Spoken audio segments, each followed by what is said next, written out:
देखेंगे। और ये सही बात है कि आज फादर्स डे पर ये हमको ये फादर्स डे याद दिलाता है कि हम लोग एक पिता हैं, और इस संसार के अनुसार यदि हम लोग देखने की जरूरत हमको नहीं है, लेकिन फादर्स डे की स्थिति में जब हम लोग देखते हैं एक पिता के रूप में, तो हम लोगों को ये देखना है कि क्या हम लोग एक सॉफ्ट हार्टेड है, क्या एक दया करने वाले हैं, क्या एक अपने परिवार से प्रेम करने वाले हैं, क्या और क्या हम लोग परमेश्वर की इच्छा के अनुसार चलने वाले हैं क्या। और इस चीजों के बारे में जब हम लोग देखेंगे तो हम लोग क्यों ना हम परमेश्वर के वचन को खोलें, और वो पाया जाता है पहला थिस्सलुनीकियों 2 अध्याय, फर्स्ट थिस्सलुनीकियंस चैप्टर 2, पहला थिस्सलुनीकियों उसकी 2 अध्याय, उसका 7 से लेकर 12वीं पद तक कोई भी पढ़ सकता है। पहला थिस्सलुनीकियों 2 अध्याय उसका 7 से लेकर 12वीं पद तक कोई भी पढ़ सकता है।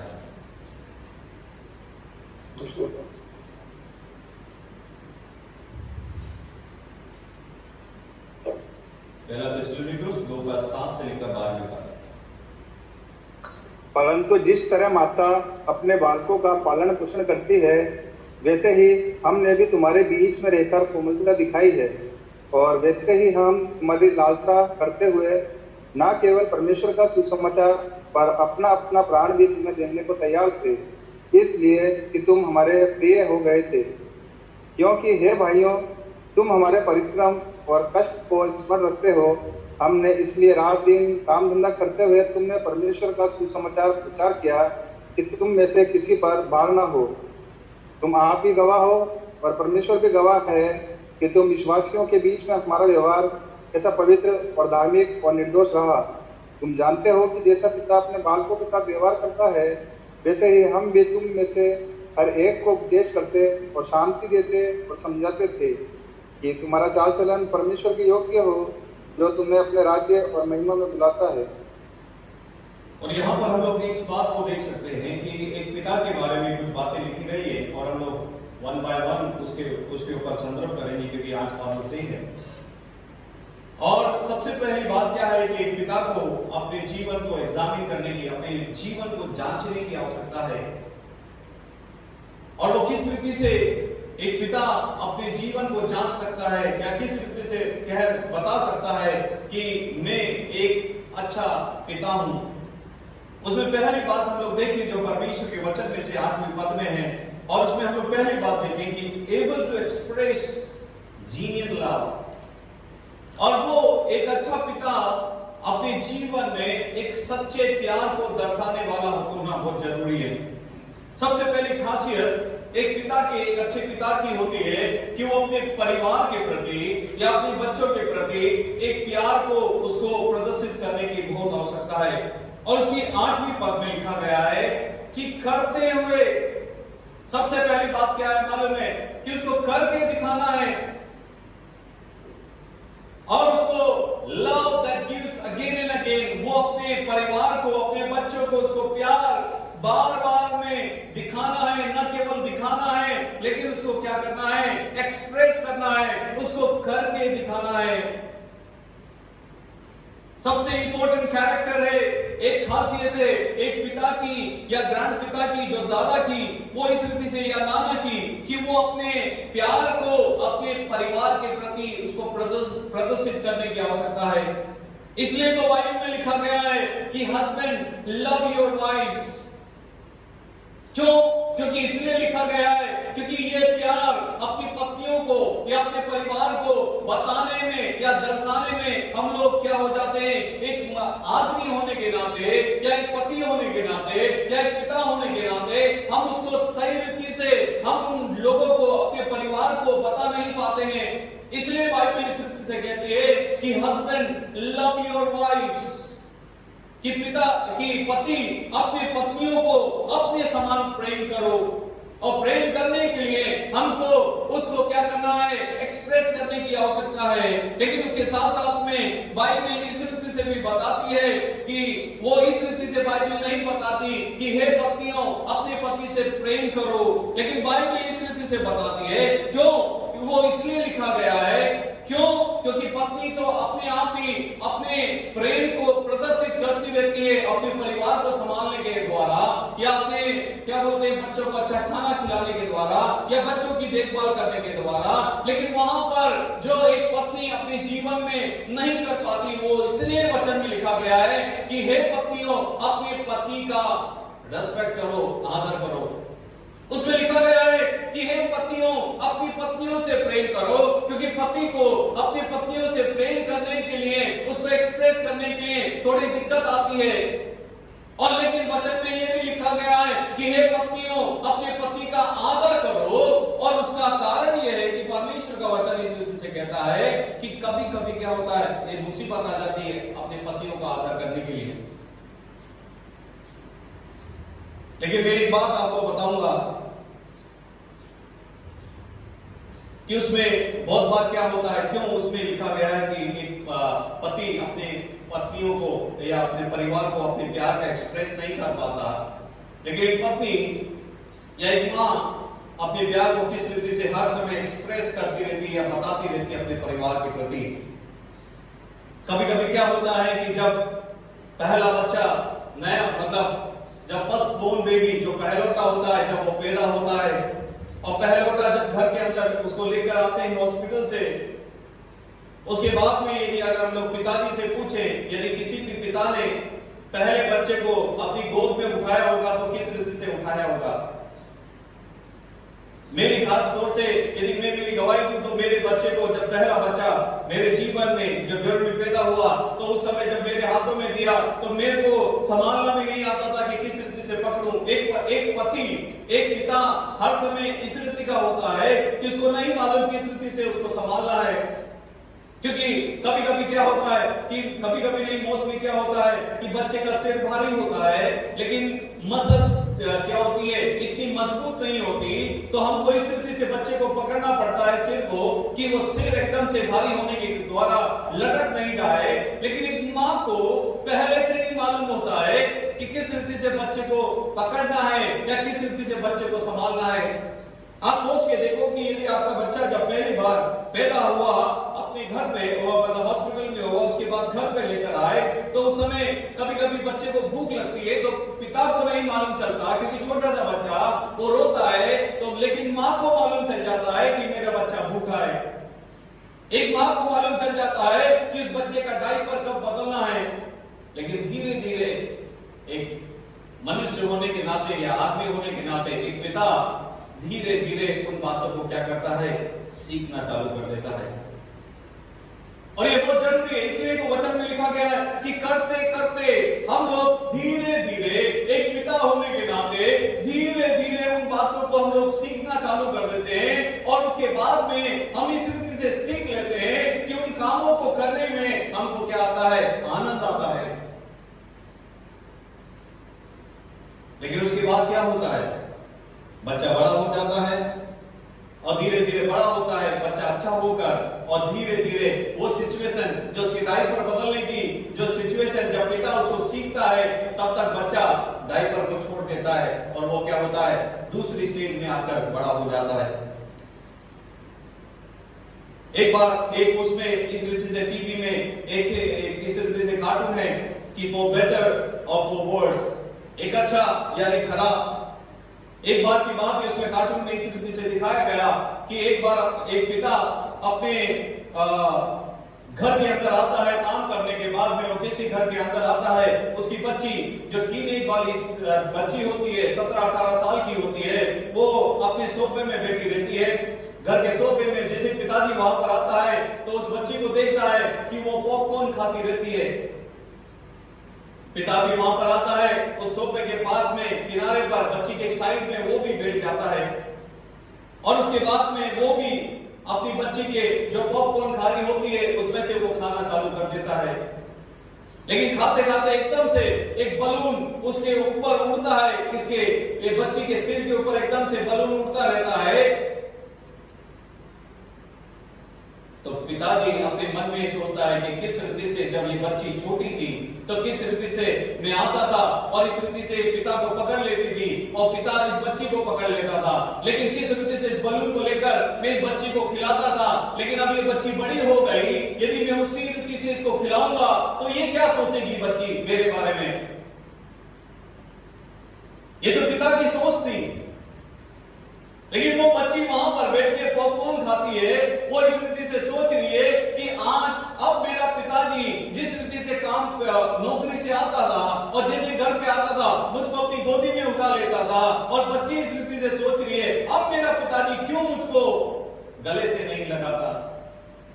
मैं बता रहा हूं कि सोच किस रीति से धीरे धीरे बदल जाती है प्रियो। लेकिन एक पिता अपने जीवन में क्या करता है कि जैसे जैसे बच्चे बड़े होते हैं तो वो उसी के अनुसार अपने बच्चे को इस रीति से अपने जीवन को अलग अलग रीति से उनके जीवन में प्रकट करता है कि वो बच्चे इस बात को समझ नहीं पाए कि मेरा पिता मुझसे क्या करता है, प्यार करता है। सबसे पहली बात हम लोग देख रहे हैं कि एबल टू एक्सप्रेस सच्चे प्यार को अपने जीवन में एक सच्चा पिता क्या करता है, अपने बच्चों को, अपनी पत्नी को, अपने परिवार को क्या करता है, प्यार को एक्सप्रेस करता रहता है। और सबसे बड़ा उदाहरण क्या है, यदि हम लोग देखें कि सबसे बड़ा एक पिता का उदाहरण है हमारा स्वर्गीय पिता। और यूहन्ना 3:16 में लिखा गया है कि परमेश्वर ने जगत से ऐसा प्रेम किया, और उसने न केवल प्रेम किया लेकिन उसने अपने पुत्र को देकर ये करके दिखाया, एक्सप्रेस कर दिया कि मैं तुमसे क्या करता हूं, प्यार करता हूं। यदि हम लोग वचन में बाइबल में यदि हम लोग देखें तो उसके बारे में लूका रचित सुसमाचार उसकी 15वीं अध्याय और उसमें इस रीति से एक प्रोडिगल सन, एक उड़ाऊ पुत्र के बारे में कहानी लिखी गई है। उस कहानी को मैं पूरा विस्तार से नहीं बताऊंगा, लेकिन हमको मालूम है कि किस रीति से एक छोटा बेटा अपनी संपत्ति को लेकर, अपनी आधी संपत्ति को लेकर पिता से दूर चले जाता है। लेकिन जब वो चले जाता है, वो संपत्ति जब खत्म हो जाती है, जब वो सुअर को चराता है, लूका 15 उसकी 17 और 18 में क्या लिखा है, लूक चैप्टर 15 वर्सेस 17 और 18, लूका 15 उसका 17 और 18 कोई भी पढ़ सकते हैं प्लीज। जब वह अपने आपे में आया तब कहने लगा, मेरे पिता के कितने ही मजदूरों को भोजन से अधिक रोटी मिलती है और मैं यहाँ भूखा मर रहा हूँ। मैं अब उठकर अपने पिता के पास जाऊंगा और उससे कहूंगा कि पिताजी, मैंने स्वर्ग के विरोध में और तेरी दृष्टि में पाप किया है। और इसमें क्या लिखा गया है, जब वो आपे में आया, जब वो सोचने लगा कि मेरे पिता के घर में जो सेवक लोग हैं उनको इससे अच्छा खाना मिलता है, और उसके बाद में उसने अपने जीवन में ठाना कि मैं क्या करूंगा। उसने डिसाइड किया, उसने निर्णय लिया कि मैं अब क्या करूंगा, मेरे पिता के पास में दोबारा जाऊंगा। और मेरे को मालूम है कि मेरा पिता क्या करेगा, मुझको माफ कर देगा। क्योंकि उसको मालूम था कि उसका जो पिता है वो एक सच्चा पिता है। उसको मालूम था कि उसका पिता उसको प्यार करने वाला पिता है। और वचन में 19 और 20 में भी क्या लिखा गया है, 19 और 20 भी पढ़े, लूका 15 का 19 और 20। अब इस योग्य नहीं रहा कि तेरा पुत्र कहलाऊं, मुझे अपने एक मजदूर के समान रख ले। तब वह उठकर अपने पिता के पास चला। वह अभी दूर ही था कि उसके पिता ने उसे देखकर तरस खाया और दौड़कर उसे गले लगाया और बहुत चूमा। क्या लिखा गया है, एक अच्छे पिता के बारे में लिखा है। उसने दूरी से देखकर अपने पिता को, पिता ने अपने बच्चे को पहचान लिया, वो दौड़ा। क्या लिखा गया है, उसने उसके ऊपर तरस खाया और उसको गले से लगाया। एक अच्छा पिता वो होता है जो अपने बच्चों की गलतियों को माफ कर देता है, लेकिन माफ के साथ साथ में उसको परमेश्वर के वचन के अनुसार क्या करता है, उसको उसके जीवन में डालता है। आज कितनी बढ़िया बात है कि हमारा पिता कितना अच्छा पिता है। वो न केवल उसने अपने प्रेम को हमारे प्रति एक्सप्रेस करके दिखाया, न केवल अपने पुत्र को हमारे पापों के लिए उस कलवरी क्रूस के ऊपर दे दिया, लेकिन आज भी हम लोग यदि अपने पापों से हम लोग फिर जाएं, अपने अधर्मों से हम लोग फिर जाएं, तो वो तैयार रहता है अपनी दोनों बाहों को उठाते हुए और हमको गले लगाने के लिए, हमारे पापों को माफ करने के लिए।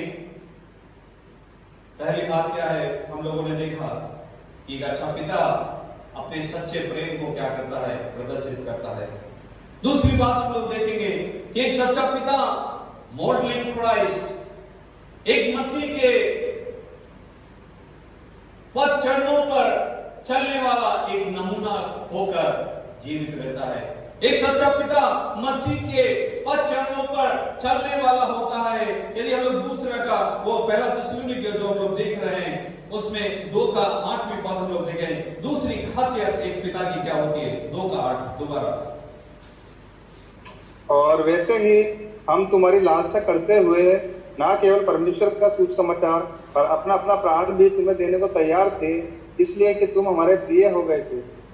उसमें क्या लिखा गया है, एक कहानी मैं बताऊंगा उसको बताने से पहले कि 2 भाई थे और 2 भाई एक भाई क्या सोचता है, वो अपने एक दिन अपने मकान के पोर्च के ऊपर बैठता है और वो अपने कमरे में बैठकर सोचता है कि मेरे पास में तो कोई संपत्ति नहीं है, मेरे पास में तो कोई पैसा नहीं है, लेकिन मेरे भाई को देखो उसके पास में पैसा ही पैसा है। वो अपने जीवन में ये सोचता है कि सुबह भी मैं प्रार्थना करता हूं, शाम को भी प्रार्थना करता हूं, मैं परमेश्वर के वचन को भी पढ़ता हूं, मैं उपवास भी करता हूं, मैं चर्च में भी जाता हूं, लेकिन उसके बावजूद भी मेरे पास तो कोई पैसा नहीं है और मेरे को मेरे मकान का किराया देने के लिए भी पैसा नहीं है। मेरी अवस्था ये आ गई, लेकिन मैं सब कुछ करता हूं परमेश्वर के और एक अच्छा जीवन को बिताता हूं और किसी रीति के कोई गलत काम को नहीं करता, लेकिन उसके बावजूद भी मेरे पास पैसा नहीं है। लेकिन मेरे भाई के पास में पैसा है, वो सब कुछ अपने जीवन में गलत काम को करता है, पाप को करता है, सब कुछ करता है और वो परमेश्वर से इस रीति से पूछता है कि परमेश्वर वो सब कुछ गलत काम को करता है, उसके पास सब कुछ है, लेकिन मैं अच्छे कामों करता हूं, मेरे पास कुछ भी नहीं है। परमेश्वर का क्या उत्तर होता है उससे मालूम है कि तू सब कुछ करता है, लेकिन सबसे बड़ी बात क्या है, तेरे पास इसलिए नहीं है क्योंकि तू सेल्फ राइचस, अपने आप में ही अपनी धार्मिक बातों को अपने मुंह से बोलने वाला है, इसलिए तेरे पास में कुछ नहीं है। और क्यों में आपको समझ में आया होगा कि मैंने क्यों का ये बताया आपको कि वर्सेस 8वीं पद में लिखा गया है कि V model it for you. वो क्या करता है मालूम है, एक अपने परिवार के सामने एक मॉडल बन के दिखाता है।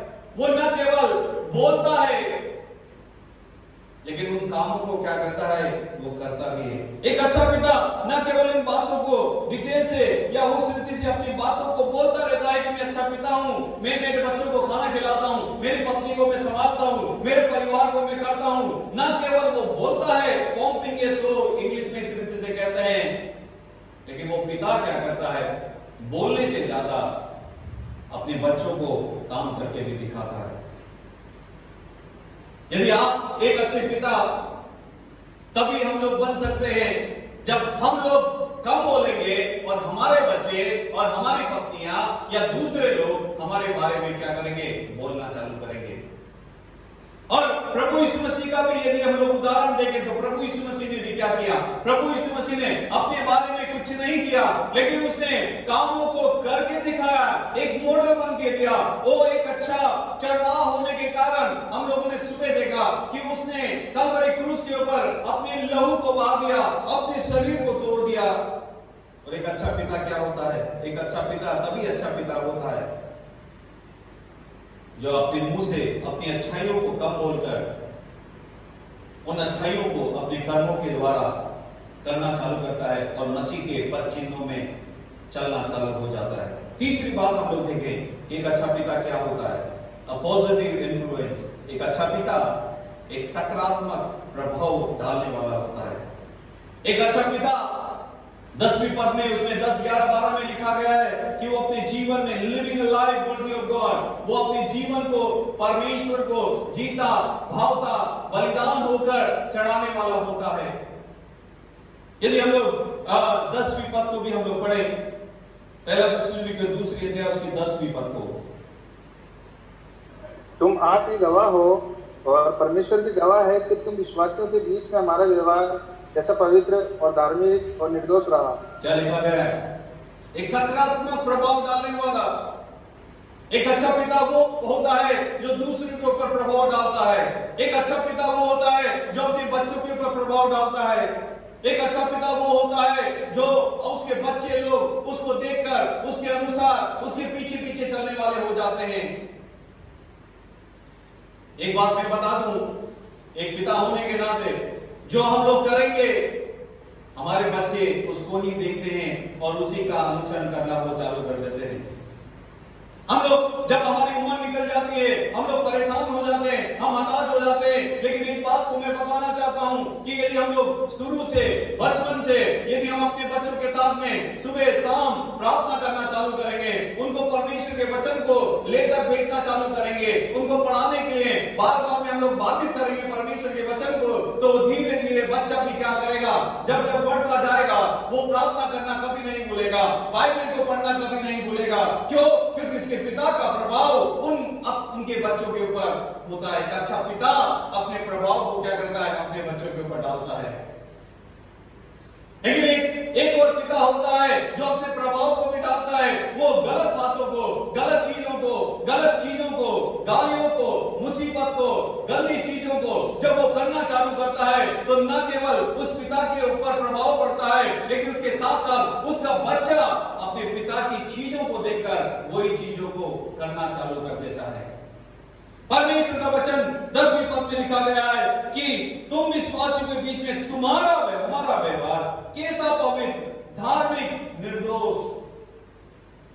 हम लोग इस बात को सोचें कि एक पिता होने के नाते हमारा व्यवहार हमारे परिवार के प्रति कैसा है, हम कितना पवित्रता से अपने जीवन को जीते हैं, हम कितना निर्दोष होते हुए, कितना धार्मिक वृत्ति से हम अपने जीवन को, अपने परिवार को परमेश्वर के लिए आगे बढ़ाते हैं। परमेश्वर ने पिता को एक आत्मिक अगुवे के रूप में खड़ा किया है। यदि हम लोग पहला थिस्सलुनीके जो दूसरी अध्याय उसकी 11-12 भी हम लोग पढ़े, 11 और 12।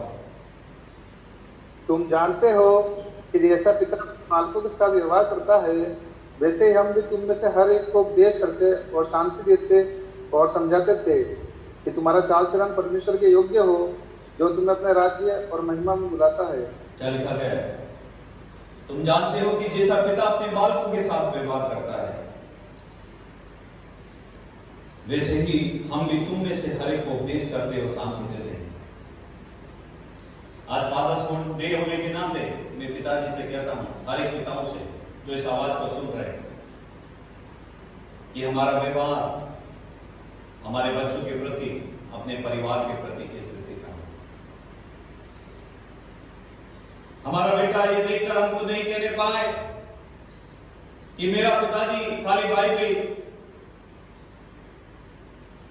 कुछ समय के लिए पढ़ता है और नहीं पढ़ता है। हमारा बेटा हमको, हमारे बच्चे हमको देखकर कहने नहीं पाए कि मेरा पिताजी खाली कभी कभी प्रार्थना करता है, हर समय नहीं करता है। हमारे बच्चे हमको देखने के नहीं कहने पाए कि मेरा पिताजी कभी कभी आराधना को करता है और हर समय नहीं करता है, स्तुति और प्रशंसा को नहीं करता है। वचन कहता है 12वें पद में कि तुम्हारा चाल चलन परमेश्वर के योग्य हो। एक अच्छे पिता के लिए इसमें वचन में इस रीति से लिखा गया है कि हमारा व्यवहार, हमारी पवित्रता, हमारी शुद्धता, हमारी धार्मिकता हमारे परिवार के प्रति किस रीति का है। यदि हम लोग अपने कर्मों के द्वारा अच्छा बोएंगे तो हम लोग अच्छी कटनी को काटेंगे। यदि हम लोग अपने बच्चों को अच्छी रीति से परमेश्वर के भय में, ज्ञान में आगे बढ़ाएंगे तो आने वाले दिनों में हम लोग देखेंगे कि हमारे बच्चे परमेश्वर का भय मानते हुए, परमेश्वर की आशीषों से भरपूरी होते हुए हम उसका उत्तर हम लोग देखने पाएंगे। लेकिन यदि हमारा व्यवहार सही नहीं है प्रियो, यदि हम अब परमेश्वर से दूर हैं, यदि हम परमेश्वर के वचन को पढ़ने के लिए हमारे पास में समय नहीं है, यदि हमको प्रार्थना करने के लिए समय नहीं है हमारे पास में, तो आज परमेश्वर का वचन इस रीति से कहता है कि एक अच्छे पिता होने के नाते हमको दोबारा से लौट के आना है और अपने बच्चों के प्रति एक अच्छा उदाहरण बन के रहने की आवश्यकता है। एक बार की बात है कि 12 साल का बच्चा था, ये सच्ची घटना है, उसका नाम था स्कॉट, और वो अपने जीवन में जब वो स्कूल में जाता था तो स्कूल में अलग अलग रीति की कैंप आउट होती थी, कैंप लगता था कि वहां पर जाना है। और एक दिन इस रीति का स्कूल ने निर्णय लिया 12 साल का बच्चा था। एक बार स्कूल ने निर्णय लिया कि हम लोग इस शहर से बाहर एक कैंप लगाएंगे और कैंप में खाली बेटा या बच्चा और पिता ही होना चाहिए और कोई भी नहीं होना है। और उसने इस रीति से कहा कि एक दिन का कैंप होगा और उस कैंप में वहां पर खाली बच्चा और पिता का ही समय आपस में वो लोग निकालेंगे और अपने दोनों आपस में समय को बिताएंगे। खुशी खुशी वो बच्चा खुश हो जाता है, दौड़कर अपने पिता को कहता है। क्यों? क्योंकि उसको समय मिलता है कि अपने पिता को कहने के लिए कि आप और मैं आज समय निकालेंगे नेक्स्ट वीक को और हम लोग वहां पर जाएंगे और हम लोग एक दिन पूरा समय निकालेंगे। और उसके बाद में खुशी खुशी जब वो आकर कहता है तो पिता भी उसको हाँ कह देता है कि मैं नेक्स्ट वीक आपके साथ में चलूंगा और हम लोग क्या करेंगे, खुशी खुशी हम लोग दोनों समय निकालेंगे।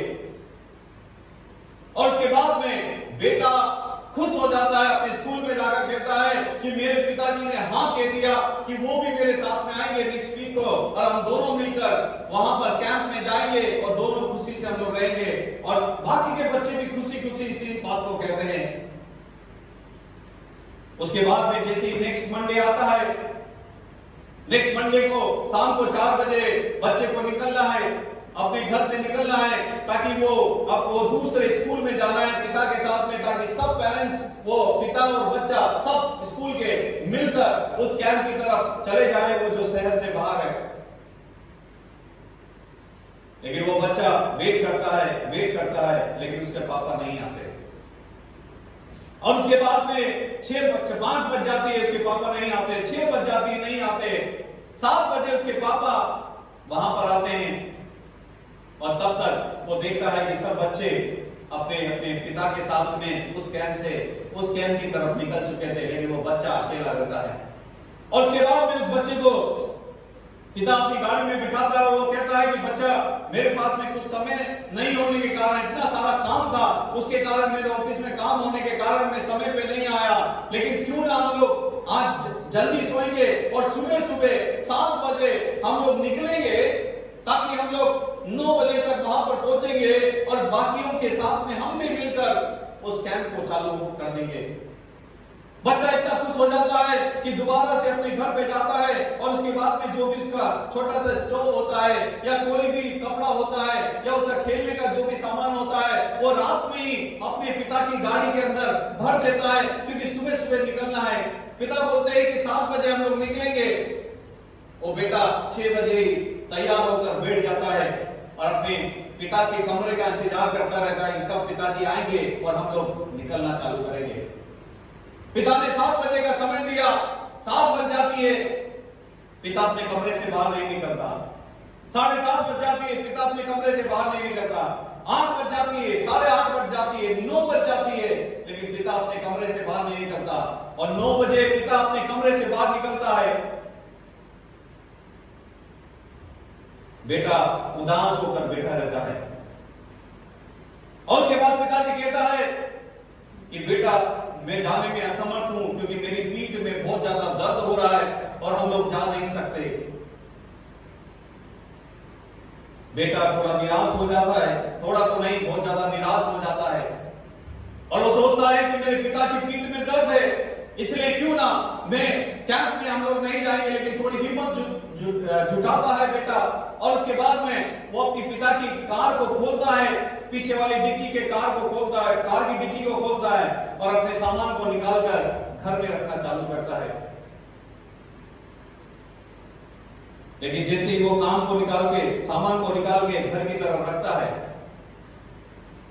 10 बजे के लगभग पिता तैयार हो जाता है और उसके गोल्फ का जो भी किट होता है वो उठाता है और अपनी गाड़ी में रखकर वो निकल जाता है। अब देख लो, बेटा इंतजार करता रहा। क्यों? क्योंकि उसका पिताजी उसके साथ में जाएगा और समय को बिताएगा। लेकिन पिता अपने बच्चों की अभिलाषाओं को मारते हुए, अपने बच्चों के कामों को मारते हुए उस गोल्फ किट को उठाता है, गाड़ी को चलाकर निकल जाता है।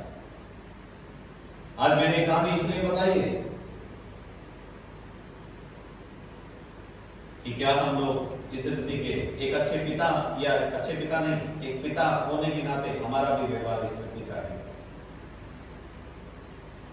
मैंने आपको पहले तीसरी बात आपको बताया कि एक अच्छा पिता इस रीति का होता है जो सकारात्मक प्रभाव अपने बच्चों के ऊपर डालता है, अपने परिवार के ऊपर डालता है, अपने बच्चों के लिए समय को निकालता है, अपने बच्चों को परमेश्वर के भय में बढ़ाता है। और इसीलिए परमेश्वर का वचन इसमें कहता है कि 8वीं पद में हम लोगों ने देखा कि वो न केवल बोलता है लेकिन करके दिखाता है, अपने प्राण को देने के लिए तैयार हो जाता है। 10वीं पद में हम लोगों ने देखा कि उसका व्यवहार, उसकी पवित्रता, धार्मिकता, और वो निर्दोष होता है, अपने परिवार के लिए क्या करता है, अपने व्यवहार को, उसका चाल चलन एक अच्छा होता है, न केवल अपने परिवार के प्रति लेकिन परमेश्वर के सामने भी एक ग्रहण योग्य होता है।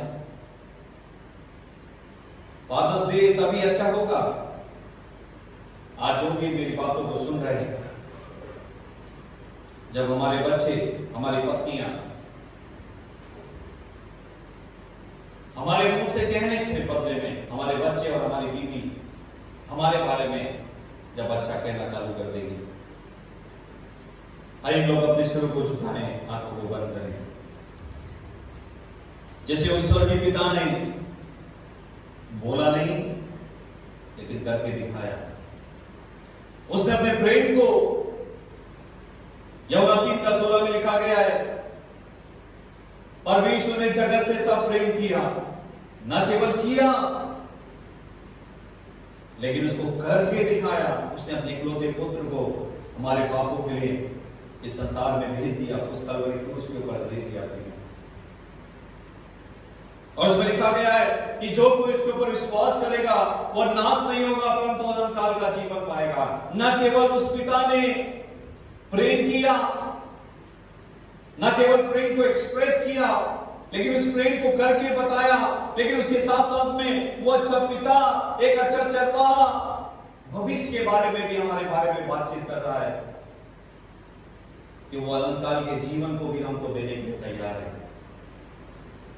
एक अच्छा पिता न केवल प्रेजेंट में, न भूतकाल में काम करता है, पास्ट में उसने क्या किया, उसके बच्चे न केवल उसके बारे में बोलते हैं लेकिन वर्तमान में जो वो करके दिखा रहा है अपने परिवार के लिए, लेकिन भविष्य के बारे में भी वो सोचता है कि मेरे बच्चे, मेरे परिवार किस रीति का होगा,